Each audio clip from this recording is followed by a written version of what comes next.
chez Tatou Senti. Le parfum, vous aimez? Eh bien, chez Tatou Senti, le premier podcast parfum et olfactif, on ne parle que de ça. Et oui, on sent tout. On sent les matières premières, les parfums avec les parfumeurs créateurs, sans oublier les créateurs de marques de parfums. En un mot, on y parle parfum et tout ce qui s'y rattache. Je suis Bettina Ekroyd, votre hôte et experte parfum. Et je vous donne rendez-vous tous les mardis sur Tatou Senti pour un moment convivial avec un invité pour parler de ses passions, de son parcours, de son métier et bien sûr, parfum, odeur et souvenirs olfactifs. Bonjour et bienvenue sur Tatou Senti, le premier podcast parfum et olfactif. Pour ce nouvel épisode, je poursuis dans la gourmandise et j'accueille David Westmael, le fondateur et le créateur de la glacerie Paris qui se trouve au cœur du Marais. Vous connaissez les boules de glace, les bacs de glace? Eh bien désormais, il y a les tubes de glace. Une création signée David Westmael, bien sûr. Mais aviez-vous déjà entendu parler de David Westmael? C'est un pur produit de l'île, fier de ses racines et de la dynamique de la région. C'est aussi un homme heureux qui n'a qu'une idée en tête, rendre les gens heureux. Mais il est avant tout un agitateur de la glace. Tel Helvétique qui a inventé la cuisine moléculaire, David Westmael n'a de cesse de concevoir de nouvelles formes, d'inventer de nouvelles expériences de dégustation, tout autant que de mettre au point de nouvelles textures et de nouveaux parfums au goût authentique. Une passion dévorante démarrée grâce à son entraîneur de foot, car figurez-vous, il était aussi pâtissier. Et c'est à l'âge de 21 ans qu'il est le chef de la célèbre maison lilloise Mère avant de rejoindre Paris. Sans oublier qu'il est aussi mof glacier. Alors suivez-moi pour découvrir ce troublion de la glace qui ravivera vos papilles et vous donnera l'eau à la bouche, j'espère. Bonjour David. Bonjour. Vous venez de lancer des luxueux BN glacés. Quels ont été les défis créatifs et techniques? Alors, l'idée de départ, c'était d'avoir encore un nouveau mode de consommation de la glace avec beaucoup de gourmandise. Et donc, le défi a été de pouvoir associer la glace avec une autre texture et surtout d'avoir un biscuit qui reste très croustillant, très croquant, donc à l'humidité, parce que quand on est sur un froid négatif, ça génère de l'humidité. Donc du coup, le défi, c'était vraiment de travailler et de mettre au point ce biscuit très particulier pour garder le maximum de croustillance longtemps dans ce sablé. Et combien de temps vous a-t-il fallu pour le mettre au point? 3 mois, on a fait plusieurs tests, différents fruits secs avec différentes torréfactions des fruits secs avec différentes pâtes pour arriver au résultat souhaité et qu'on a réussi et qu'on met maintenant en avant et en vente dans notre boutique. Et qui est d'ailleurs délicieux, je peux le dire, j'ai goûté. Non, parlez-nous, donc il y a 5 saveurs, Oui. il y a la glace, mais il y a une petite surprise au milieu, donc peut-être donnez-nous un ou deux accords, et comment est-ce que vous les avez construits et mis au point? 5 associations avec des sablés différents, sablé noisette, sablé amande, sablé également à la pistache. Des associations de saveurs entre des glaces et des sorbets. Donc, par exemple, on a un sablé noisette avec un enrobage lacté et une crème glacée mangue vanille qui est un des produits, une des glaces emblématiques de la maison. Et à l'intérieur, on a un confit de framboise. Donc, à la fois 3 textures pour un maximum de gourmandise, association de saveurs qui est parfaitement adaptée pour mettre en avant ces 3 saveurs. Après, on a aussi une glace vanille yuzu avec un caramel vanille à l'intérieur. On a un sorbet framboise avec un crémeux chocolat noir, donc 70% qui vient de Madagascar. À l'intérieur, voilà, on a vraiment ces différentes associations pour avoir un maximum de gourmandise. Et alors, ils ont un nom, ces biscuits? Ce sont les sablés glacés. Mhm. Et après, on va bien sûr expliquer et surtout mettre en avant les saveurs qu'on a à l'intérieur de ces sablés. Donc on parle de crème glacée mangue vanille, de confit de framboise, pour valoriser justement ce qu'on va pouvoir acheter et déguster. Donc, c'est vraiment une volonté de votre part de ne pas lui avoir donné un nom, mais de plutôt expliquer qu'on va retrouver dedans. Tout à fait. En fait, on est vraiment sur une gamme de sablés glacés qui va permettre aussi de pouvoir développer d'autres saveurs, d'autres associations par la suite. On a voilà, aujourd'hui 5 associations, mais on en aura d'autres qui sortiront prochainement et qui feront évoluer la gamme tout au long de l'année. Maintenant, je vous invite à me suivre dans cette balade gustative et olfactive et sensorielle avec David Vesmael pour apprendre à mieux le connaître. Donc, place à la note découverte. Donc, quels sont vos souvenirs les plus forts ou récents gustatifs? Alors, des souvenirs gustatifs, on en a plein, parce que Oui. c'est vrai qu'en tant qu'artisan et professionnel, on se crée en fait une bibliothèque olfactive, gustative, qui nous permet aussi de créer. Donc, il y en a énormément. Je vais plutôt revenir vraiment en arrière à la genèse un petit peu de ma motivation et du démarrage en fait de ma carrière. C'est plutôt chez mes grands-parents. En fait, chez mes grands-parents qui étaient ouvriers, mon grand-père était mineur, qu'ils avaient des jardins. Donc ils cultivaient beaucoup, donc bio. Alors maintenant on parle beaucoup de bio, mais là pour le coup c'était très bio. Je me souviens en fait, c'est tout bête, hein, de fraises, donc de fraises du jardin et qu'on allait cueillir et avec laquelle on faisait des tartines avec un peu de beurre et des fraises coupées avec un tout petit peu de sucre dessus. Et donc ça fait partie de mes premiers émois gustatifs, parce que j'étais plus jeune bien sûr. Donc ça, j'en ai gardé des souvenirs, à la fois ce côté affectif de par l'histoire avec mes grands-parents, hein, Oui. et puis c'est aussi ce goût très particulier d'une bonne fraise du jardin fraîchement cueillie. Au niveau olfactif, avez-vous des souvenirs ou vous êtes vous avez plus de souvenirs gustatifs qu'olfactifs? Bien, c'est pareil, on voit énormément de choses dans une vie, dans une carrière. Jusqu'à présent, moi, ça fait quand même plus de 25 ans, hein, quasiment, que je suis dans le métier. Donc, on voit beaucoup de choses, on goûte beaucoup de choses, on sent beaucoup de choses. De par tout ce qu'on va pouvoir découvrir en France ou même dans différents pays, une des plus grosses impressions, c'était vraiment lorsque j'ai visité une chocolaterie artisanale, où là, avec le conchage et tout le process et les odeurs que dégageait en fait ce process de fabrication, de transformation de la fève de cacao, j'ai trouvé ça formidable et très fort en termes de ressenti olfactif. Donc ça fait partie des grands souvenirs que j'ai en mémoire. Vous dites que vous êtes un pur produit lillois. Qu'est-ce que vous entendez par là? Parce que donc, en fait, vous êtes originaire de cette région. Oui, des Hauts-de-France. Donc, Oui. alors, je dis Lillois, mais c'est vrai que c'est plutôt des Hauts-de-France, parce que toute ma famille est originaire d'une ville pas très loin de Lille, à 30 km de Lille. Et c'est vrai que moi, je suis allé sur Lille, parce que bon, la ville était plus importante, parce que les possibilités en termes d'évolution, de poste aussi, étaient plus importantes. Donc c'est vrai que ça fait longtemps que je suis à Lille et que j'ai toujours été dans les Hauts-de-France. En fait, j'ai eu la chance de pouvoir toujours trouver des entreprises dès le départ qui puissent me permettre d'apprendre, d'évoluer, d'arriver aussi à concrétiser aussi les objectifs que je m'étais fixés déjà tout jeune. Donc ça, c'est une grande chance parce que ça m'a permis aussi de rester au plus proche de mes racines. Et ça, c'est très important pour moi. Et surtout que la région des Hauts-de-France, maintenant, dans le Pas-de-Calais, comme on disait avant, on a énormément de richesses. Alors, c'est effectivement une région très dynamique. Très dynamique, beaucoup d'histoires. Et puis aussi des valeurs qui sont extrêmement importantes pour moi. Et Quel type de valeurs quand vous parlez de valeurs? Le sens du travail. C'est vrai que c'est un bassin minier très ouvrier qui a su aussi complètement se modifier, évoluer avec les fermetures d'entreprises. Et donc, la mutation a été énorme pour cette région.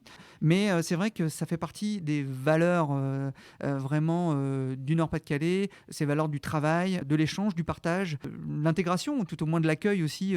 Et c'est pour ça que, après, il y a eu des films qui en ont traité aussi, mais on en a plus conscience maintenant. Mais c'est vrai que les gens du Nord sont connus pour ça. Donc, en fait, c'est à 15 ans, lors d'un stage, que vous découvrez la pâtisserie et que c'est une révélation. Avez-vous une anecdote à nous raconter de cette époque et de Mais ça a été vraiment le fruit du hasard. Clairement, au collège, en fin de cycle, on va dire en troisième, le brevet des collèges arrivait, il fallait faire un stage en fin de troisième. Et puis, pas trop motivé, ou tout au moins ne sachant pas trop quoi faire, surtout dans la région où on était, il n'y avait pas énormément de possibilités. Et puis, je me suis dit, tiens, mon entraîneur de football Oui. à l'époque est pâtissier, pourquoi Ouais. pas, je le connaissais, donc c'était un peu plus facile parce que j'étais quand même assez timide. Je me suis dit, tiens, ça peut être une solution, et puis de travailler aussi dans une petite entreprise pour découvrir les choses. C'est vrai que j'ai découvert là un monde totalement différent de ce que je connaissais, dont je n'avais pas du tout conscience à l'époque. Un monde à la fois difficile parce qu'il fallait se lever tôt, beaucoup de contraintes, mais des responsabilités, et surtout extrêmement valorisant parce que le fait de pouvoir fabriquer des choses et créer des choses de ses mains, les fabriquer au quotidien et pouvoir faire partager ça aux clients dans une boutique, eh bien, tout de suite, ça m'a plu. Et surtout la dimension aussi des responsabilités, de l'échange et de rentrer réellement dans la vie active et faire partie d'une équipe. Et ça, j'ai découvert ça, vraiment, ça a été comme une révélation. Peu motivé par les études, hein, je faisais le strict minimum pour Oui. pas être embêté, mais je me suis dirigé, soutenu par mes parents là-dessus, vers l'apprentissage. Et c'est vrai que dès que je suis rentré en apprentissage, ça a confirmé mes intuitions, et tout de suite, ça a été une révélation, et j'ai tout de suite adhéré à ce fonctionnement. Mais quels sont vos desserts préférés de votre enfance? C'était la charlotte aux pêches. C'était pas des pêches, des pêches fraîches, hein. On était sur la pêche au sirop, mais cette charlotte, j'en raffolais. Et c'est vrai que avant même de m'intéresser à la pâtisserie, ça faisait partie des desserts que je préférais et que ma mère avait plaisir à me faire pour me faire plaisir, justement. Ouais. D'accord. Donc elle aimait faire la cuisine. Autant que possible, oui, oui. La pâtisserie un petit peu, pas tellement, mais justement ce type de dessert, et notamment cette charlotte, j'en raffolais. Ouais. Bon, ensuite, vous êtes passé à la maison qui est cette célèbre maison de Lille. Oui. Quels sont vos souvenirs? Énormément de souvenirs, expérience extraordinaire, parce que c'est vrai que j'ai eu la chance de pouvoir intégrer cette grande maison en tant que chef à l'âge de 21 ans, un Oui, peu plus de 21 donc ans, jeune. très jeune, donc une fois sorti de mes études, parce que j'ai fait pas mal d'examens en apprentissage, mais une fois sorti de ça, juste mon premier poste réel de salarié à temps plein, ça a été chef dans cette grande maison avec un historique, et surtout avec 20 salariés, 20 personnes à gérer. Donc du coup, pour moi, ça a été déjà un gros challenge, mais surtout extrêmement enrichissant au niveau humain, au niveau de l'apprentissage de tous les aspects en fait d'une gestion d'une entreprise, de gestion humaine, donc tant en termes sur l'aspect technique que sur l'aspect humain, management. Et là, j'ai énormément appris parce que une maison avec un tel historique et une telle histoire, une renommée, eh bien, il fallait être à la hauteur de ça, mais à la fois, j'avais été pris pour amener avec moi une touche énorme de modernité et de renouveler complètement la gamme. Donc, il a fallu gérer tout ça, organiser tout ça, en gérant aussi les anciens, c'est-à-dire il y avait des salariés qui avaient 25 ans de maison. Donc tout ça, à l'âge de 21 ans, ça a été un gros challenge, Oui, mais ça m'a j'imagine. énormément appris sur mon métier, sur la vie, et sur le côté humain aussi des choses. Qu'est-ce que vous pouvez nous dire de cette fameuse gaufre à la vanille de Madagascar, qui je crois a été faite en 1894 et dont la recette n'a jamais bougé?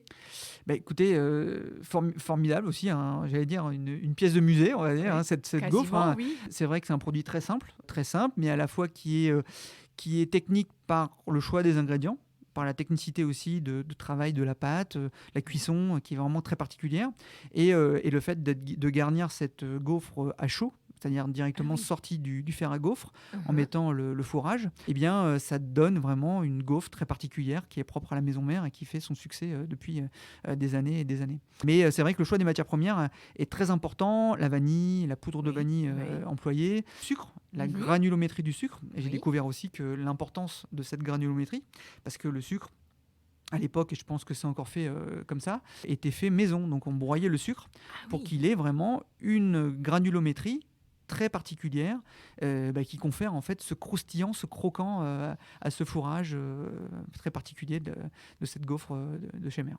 Oui, c'est intéressant parce que peut l'imaginer quand vous l'expliquez, mais de se dire qu'à cette époque, ils avaient pensé à ça, c'est extraordinaire.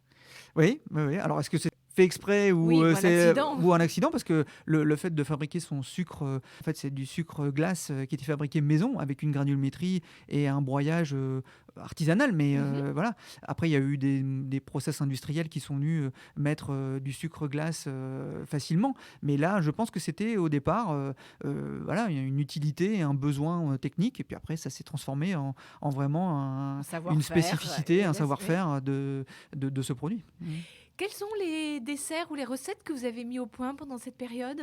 Alors, vraiment des desserts très modernes, beaucoup de desserts. Par exemple, est-ce que vous avez un en alors, particulier? Oui, alors bon, il y en a eu pas mal, mais c'est vrai que le Vainé, en fait, c'était une mouche au chocolat noir très intense avec un chocolat 71% de cacao. Cette mousse était tout simplement associée avec un praliné croustillant, on va dire une sorte de crème pâtissière vanillée qui était allégée. Et ça, c'était un produit très simple avec un biscuit cacao également imbibé à la vanille de Madagascar.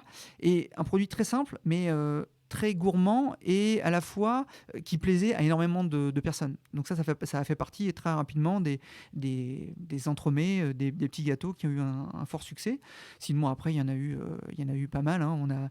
On a ramené en fait vraiment le côté pâtisserie moderne avec tout ce qui est composition, montage, les formes, les glaçages, la présentation. À l'époque, bon ça fait quand même pas mal d'années maintenant. C'est vrai que ça a donné un souffle de modernité. Et ça, avec mon équipe, c'est vrai qu'on avait vraiment travaillé, fait un gros travail, et surtout en très peu de temps. Parce que ce que je voulais, alors on peut faire le parallèle avec, avec la politique, avec plein de choses, mais l'impulsion, on la donne dès le départ. C'est-à-dire que c'est au début qu'on donne l'impulsion.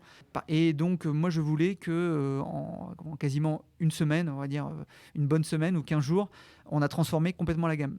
Et tout en gardant la pérennité aussi de l'ouverture du magasin. Donc, la gamme a été complètement renouvelée. Donc, c'est un gros travail. Et on a mis ça du jour au lendemain. Après, il est vrai que les anciens clients qui étaient habitués à certains Oui, ont produits été un peu bousculés. étaient un peu bousculés. Mais à la fois, on a récupéré énormément de clients. Et surtout, voilà, pour ceux qui connaissent un petit peu la pâtisserie, c'est vrai que une de mes fiertés aussi, c'est d'avoir pu avec le consentement bien sûr du gérant, M. Landron, il m'a fait confiance aussi là-dessus, c'est de pouvoir mettre ce côté pâtisserie dans la zone où elle est aujourd'hui, c'est-à-dire avec 6 mètres de linéaire en façade, chose qui n'était pas du tout utilisée à l'époque. Donc on a aménagé cette partie-là, et là, la pâtisserie a réellement explosé du jour au lendemain, parce qu'on avait beaucoup plus de visibilité, beaucoup plus de place pour présenter l'ensemble de notre gamme. D'accord. Voilà. Mais d'ailleurs, j'ai mentionné cette gaufre. Il y a un autre produit qui a fait la notoriété de Merck, dont j'aurais pas parlé. Bah, en fait, Mère est vraiment connue pour ses gaufres, c'est vrai, mais il y a tellement de produits. Les chocolats, la chocolaterie est vraiment un produit très important hein, Oui. pour la pâtisserie Mère, qui a de tout temps. Hein. Et là, c'est marrant aussi parce que j'ai revu en fait un confiseur, le confideur qui était là-bas à l'époque, qui est à la retraite maintenant et qui passait me voir il n'y a pas longtemps. Et donc, on s'est remémoré pas mal de souvenirs justement de cette époque-là.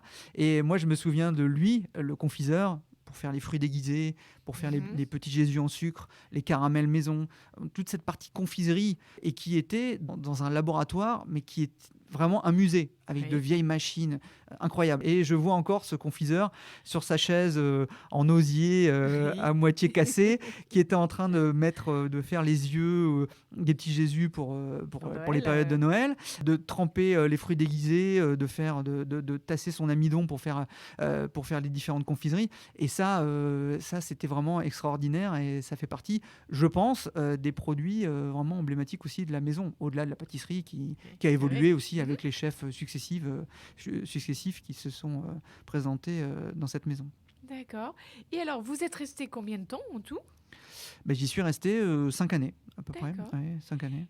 Et ensuite, quel a été le reste de votre parcours avant la glacerie? 5 années chez Mère. J'avais passé une première fois le concours de meilleur ouvrier de France, Oui. mais en étant très jeune, c'était l'âge minimum, 23-24 ans. J'y suis vraiment allé pour me jauger et tester mes capacités et mon aptitude à prétendre à ce concours-là. Bon, c'est une aventure qui a été très enrichissante.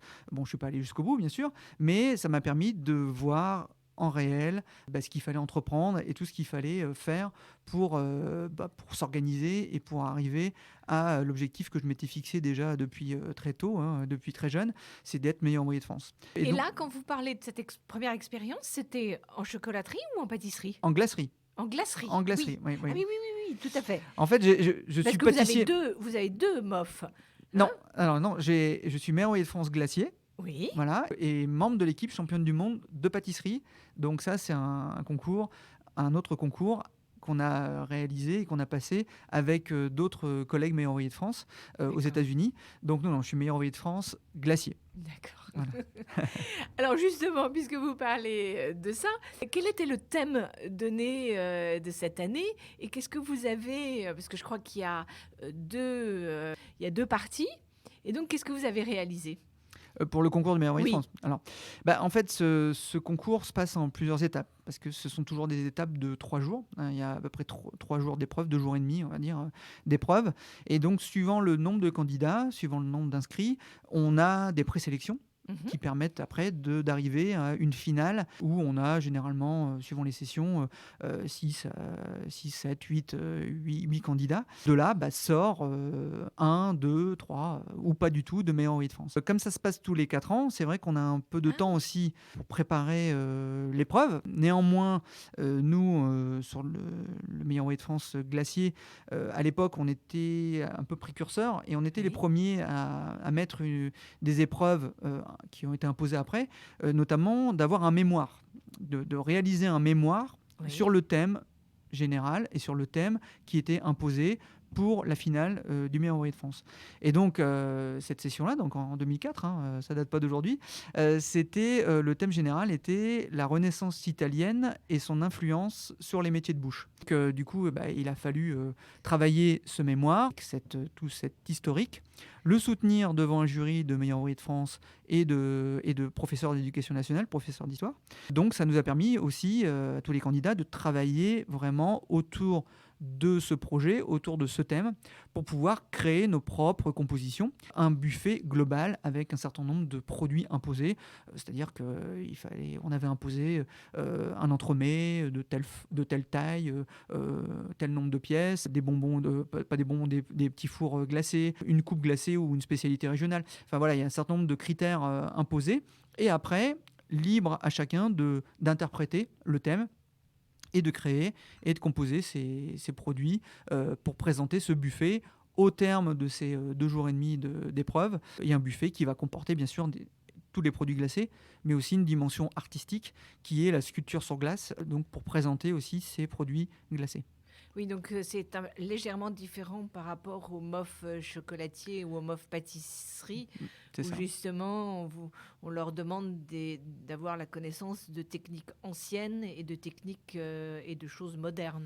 Aussi, oui. En fait, on est vraiment dans cette démarche-là. Il y a vraiment cet ancrage sur la tradition et spécificité du métier qui concerne le meilleur ouvrier de France qu'on travaille. Et après, de pouvoir, partant de ces bases-là, de pouvoir innover et surtout amener de l'innovation, de la technicité qui sont en fait le cahier des charges et vraiment le prérequis pour le meilleur ouvrier de France. C'est-à-dire qu'être meilleur ouvrier de France, c'est la transmission, c'est l'innovation, c'est de pouvoir faire évoluer et représenter sa profession, son métier au mieux.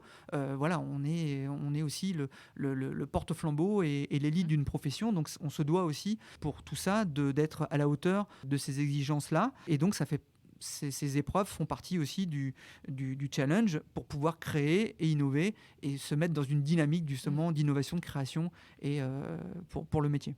Est-ce que vous vous souvenez de ce que vous aviez fait ? Oui. Alors moi j'avais bien sûr, comme ces influences et la Renaissance, un gros courant d'influence qui venait d'Italie. En fait, j'avais tourné vraiment toutes mes fabrications autour de produits et de matières premières italiennes spécifiques. Donc j'avais travaillé la pistache, j'avais travaillé le vinaigre balsamique, le baume de Modène. J'avais travaillé aussi différentes associations comme vanille, l'huile d'olive, le citron, basilic, voilà, sur certaines fabrications.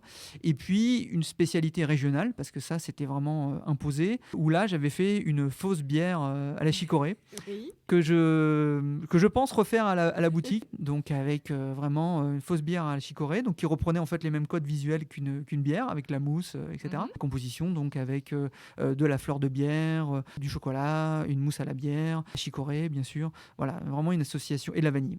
Et c'était vraiment une association qui avait beaucoup plu. Oui, j'imagine. Puis surtout pour l'époque, très très innovante. Aussi, voilà. Encore aujourd'hui, oui, mais bon, en 2004, quand on s'y replonge, surtout encore que, plus. Oui, effectivement, et surtout que le jury dans ce type de concours, ce sont des jurys composés de meilleurs ouvriers de France, de toutes les sessions précédentes, donc des jeunes, donc il faut faire encore des mieux moins qu'eux. jeunes, des jeunes, des moins jeunes, et effectivement, il faut s'adapter aussi à la fois pouvoir donner et créer sa propre identité professionnelle, son identité dans les produits qu'on réalise, et de pas non plus trop choqué et de rester quand même dans un cadre qui permette quand même d'être apprécié du plus grand nombre et d'un jury quand même assez large. Donc ça, c'est toute la difficulté du concours. Mais c'est là où on voit que, en fait, depuis très jeune, l'innovation est quelque chose qui vous cheville au corps. Oui. Est-ce que vous continuez aujourd'hui? C'est quelque chose qu'on vous a transmis. Vous arrivez à analyser qu'est-ce qui vous stimule, qu'est-ce qui vous... d'être toujours dans de l'innovation, d'aller vers cette innovation.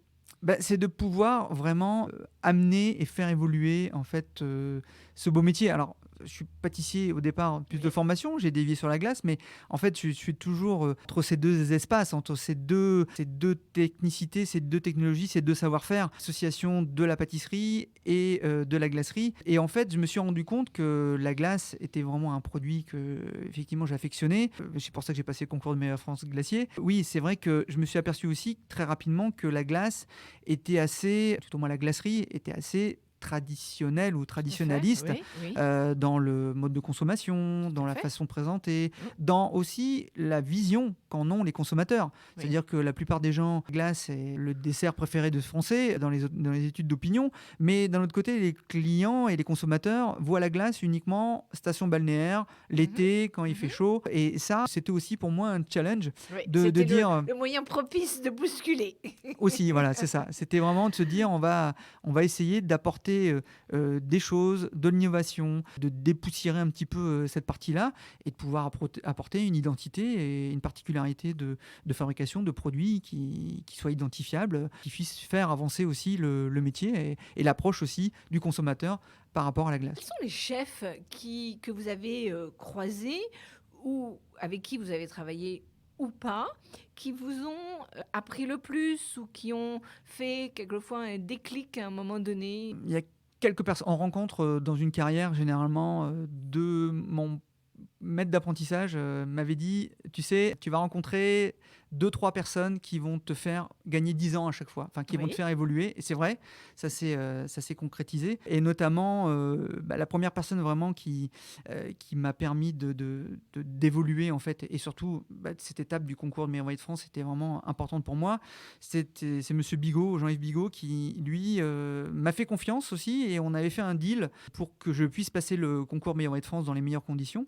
La deuxième fois où je me suis inscrit, donc j'avais 28 ans. Donc lui, m'a donné les conditions, continue à beaucoup travailler, hein, on était vraiment un binôme intéressant, mais surtout lui était cuisinier de formation, et il a travaillé dans des 2-3 macarons Michelin, il avait vraiment une passion et une formation de cuisinier pur, de haute cuisine. Il m'a apporté cette vision cuisinier, cette vision du produit, et là j'ai appris une autre dimension que ce que j'avais pu faire auparavant, c'est-à-dire uniquement de la pâtisserie de boutique, qui est différente, une approche plus produit, travail de la matière première, travail sur l'instantanéité aussi du travail des matières premières, et tout ça, je l'ai acquis à son contact, et surtout, quand j'ai appris à ses côtés, quand on a travaillé ensemble, cette collaboration a été concrétisée aussi pour moi par l'obtention, et pour lui aussi par l'obtention du titre de meilleur ouvrier de France.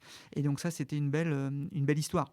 Après, c'est vrai qu'on rencontre beaucoup de personnes, beaucoup d'amis, beaucoup de chefs qui nous influencent, qui nous aident, qui nous servent aussi de modèles et qu'on admire. En l'occurrence, pour le meilleur ouvrier de France, il faut être parrainé et il faut un parrain, donc parrain meilleur ouvrier de France glacier de préférence. Et donc c'était Gérard Thorin maintenant qui est glacier, qui est indépendant, qui a monté sa maison, mais qui a travaillé longtemps et même encore maintenant pour le nôtre, chef glacier chez le nôtre. Et Gérard, on s'était connus déjà bien avant, quand j'étais apprenti.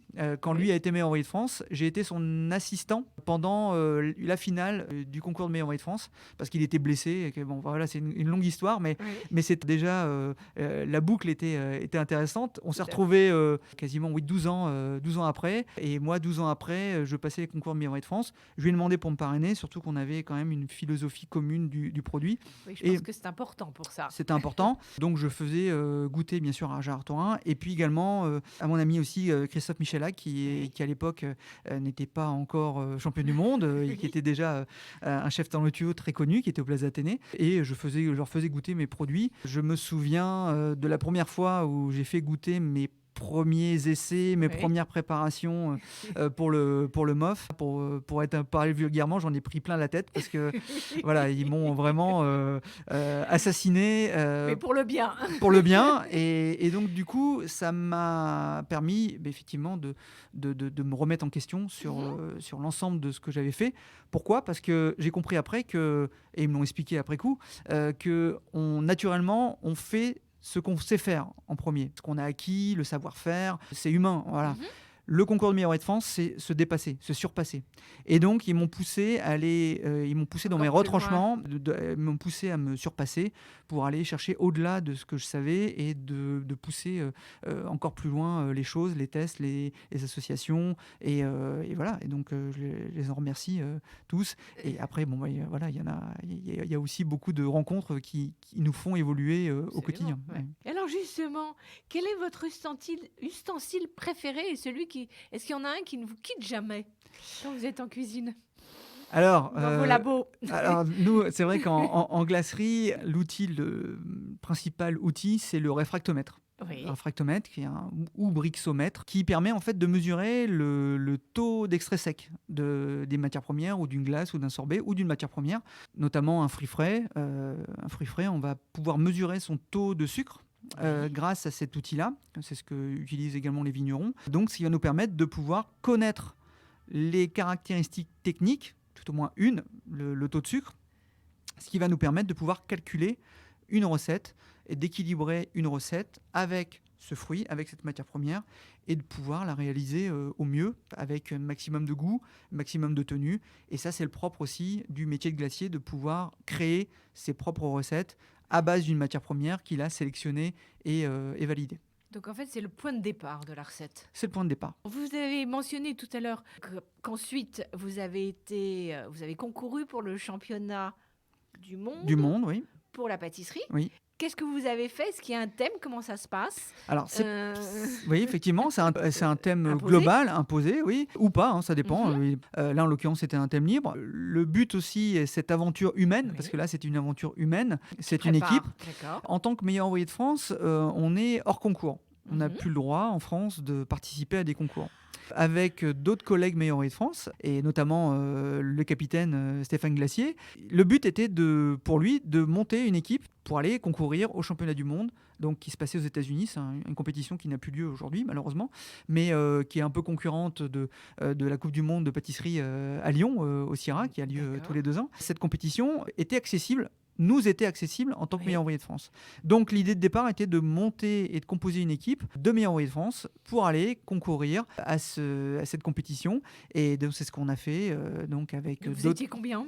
On était 5, donc parce qu'il y a des membres du jury également, et donc il y avait Franck Michel, Franck Kestener, Bruno Moncoudiol, Stéphane Glacier, moi-même, et puis également aussi Laurent Le Daniel, qui était aussi, et après d'autres collègues meilleurs ouvriers de France qui nous ont aidés aussi, qui nous ont gentiment aidés, conseillés, ou sont venus goûter nos produits. Donc là, c'est une aventure totalement différente du concours de meilleurs ouvriers de France, vraiment une aventure humaine, avec tout ce que ça comporte, parce Oui. qu'une équipe, c'est l'alchimie d'une équipe, les caractères, Oui. les égos, le travail, Les hauts et les bas. les hauts et les bas, le travail en commun, pour le travail pour le bien commun. Oui.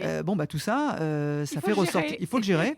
Alors, ça n'a pas été toujours facile, hein, mais quand l'histoire se termine bien, on oublie aussi les Oui. mauvais moments. C'est étonnant comme on efface tout ça. C'est ça.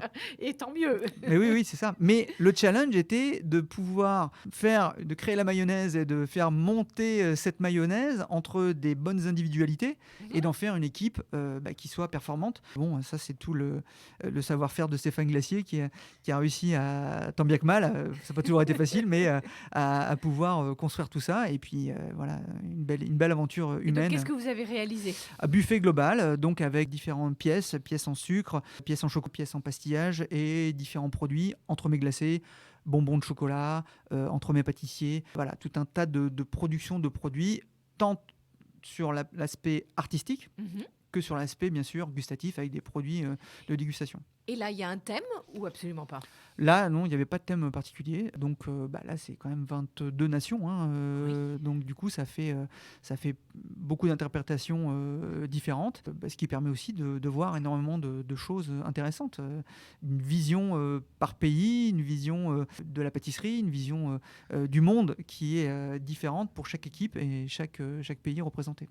Et alors concrètement, vous faites toute la préparation, donc en France en l'occurrence, et ensuite le concours lui-même se passe aux États-Unis, Oui. où vous avez un temps donné. Une épreuve. Qui est de combien de... Une épreuve de 10 heures en fait, 10 heures et donc du coup en loge, c'est très rythmé, très timé. Qu'est-ce que vous entendez par loge? Des loges, c'est-à-dire des box Oui. très définies, donc avec un espace bien sûr restreint, dans lequel il faut s'adapter, ou tout au moins il faut s'entraîner aussi pour être dans les bonnes conditions. Donc voilà, donc une compétition spécifique, et puis dans des conditions aussi à l'étranger, où il faut s'adapter aussi, avec une température différente, un taux d'hygrométrie différente.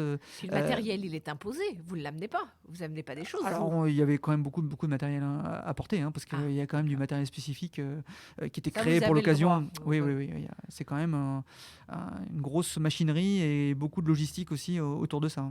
Et c'est un prix qui a duré combien de temps? Vous dites qu'aujourd'hui, il n'existe plus. C'est une compétition qui a duré 10 ou 12 éditions en fait, et là, faute de sponsors, le système américain est fait autour de sponsors, et je pense qu'il n'y avait plus suffisamment de sponsors, et cette compétition s'est terminée. Dommage, mais bon, voilà. Donc il ne reste plus que celle de Lyon. Il ne reste plus que celle de Lyon, effectivement. Ouais. Qui est un peu sur la même démarche, en équipe, avec pareil les mêmes thématiques, les mêmes impératifs, qui est ancrée déjà depuis bien longtemps, et surtout qui est française. Donc qui a un autre aussi impact, un autre retentissement médiatique dans la profession et aussi à travers le monde. Et alors ces deux prix, au final, ce prix et le MOF, qu'est-ce qu'ils vous ont apporté et comment est-ce que les choses se sont passées après pour vous? Pour moi, le concours principal, c'est vraiment le titre de meilleur envoyé de France, parce que c'est vraiment j'allais dire une démarche personnelle, avec un travail personnel, une évolution, un apprentissage, une démarche, une évolution et une maîtrise de son domaine qui s'apprend et qui va crescendo dans le temps avec un travail de préparation. Mais surtout, au bout du compte, c'est vraiment un combat contre soi-même. Oui. C'est-à-dire, techniquement, bien sûr, il y a la compétence technique, mais aussi il y a le mental et surtout ce combat contre soi-même que je compare souvent à un sportif de haut niveau qui fait les Jeux Olympiques. Il faut se préparer pour préparer les Jeux Olympiques qui ont lieu dans 4 ans, enfin tout au moins tous les 4 ans, et il faut être prêt le jour J, pas avant, pas après, se préparer dans tous ces aspects techniques, la technique, le mental, le physique, voilà, c'est toute une démarche. C'est vrai que la compétition et le championnat du monde sont une démarche collective, comme je disais, humainement ça a été extrêmement enrichissant, mais c'est autre chose. Je ne vais pas dire que ça n'a pas la même valeur, mais c'est différent, et c'est deux expériences vraiment inédites et différentes qui m'ont permis une fois, donc en 2006, championnat du monde, 2004, le meilleur envoyé de France, 2006, les championnats du monde par équipe. Et donc, après ça, il fallait pouvoir évoluer, se trouver d'autres défis, d'autres challenges, évoluer encore dans ce métier avec des étiquettes sur le dos. Et ça, c'est pas toujours évident non plus, parce que dans nos métiers, ça apporte énormément de choses en Oui. termes de visibilité, en termes de notoriété, en termes de sollicitation aussi. Mais c'est aussi des contraintes, une responsabilité, une représentation de la profession qu'il faut assumer également. Et on se doit d'être à la hauteur, d'évoluer et aussi de faire des choix de carrière, des choix techniques qui soient adaptés aussi à ce package global. Oui, où il y a les deux faces de la même pièce de monnaie. Hein. C'est ça, c'est ça. Donc, du coup, il faut bien réfléchir à ce qu'on veut faire, comment on veut le faire. Moi, j'avais cette volonté de pouvoir globaliser en fait et continuer à perfectionner dans différents domaines qui me paraissaient intéressants d'exploiter, notamment ce domaine. J'ai travaillé dans l'artisanat, donc la boutique, notamment chez Mère et même sur d'autres maisons que j'avais faites auparavant. J'ai travaillé dans le domaine traiteur. Pour passer le concours meilleur de France, je travaillais dans le domaine du traiteur, c'est le domaine cuisine, traiteur, restauration, voilà, que j'ai appris également durant ces années. Et ça, vous l'avez fait chez qui ? Bien, ça, c'était un traiteur lillois, Oui. un traiteur, et donc avec M. Bigot, en fait, qui était Oui. directeur là-bas. Et donc, après, il fallait que je puisse avoir une notion plus globalisée. Et Oui. ce que je voyais, c'était aussi dans l'évolution de notre métier, c'était de pouvoir appréhender l'artisanat rationalisé, l'industrie également, de pouvoir connaître ces domaines-là Oui. pour ces gestions de réseau, de boutiques, ce développement, cette gestion de produits, comment ça se passe, comment on s'organise, les cahiers des charges, les contraintes techniques, de pouvoir retranscrire des produits artisanaux sur des volumes Oui. plus ou moins importants. Ça me paraissait très intéressant. Donc du coup, j'ai intégré un gros groupe, qui est le groupe Holder, où je suis resté également 5 années, où là, j'étais responsable de recherche et développement sur cette partie pâtisserie et glacerie, où j'ai énormément appris, mais aussi j'ai apporté un certain nombre de choses, bien sûr, de mon expérience et des particularités techniques que j'avais, que j'ai appris de ce domaine d'artisanat rationalisé, gestion de volume et de gros groupes. Bon, Ouais. voilà. Groupe lillois aussi, d'ailleurs. Et groupe lillois également. Voilà. Partons un instant faire un voyage au cœur de la matière. Donc, quel est votre ingrédient préféré ? Est-ce que vous pouvez nous le présenter et nous dire pourquoi vous y êtes attaché, comment vous l'avez découvert et à quelle occasion vous l'avez utilisé pour la première fois ? Pour moi, l'ingrédient principal pour le glacier, ça reste le lait. Le lait représente, grosso modo, on va dire entre 60 et 70% d'une glace, si on prend une glace.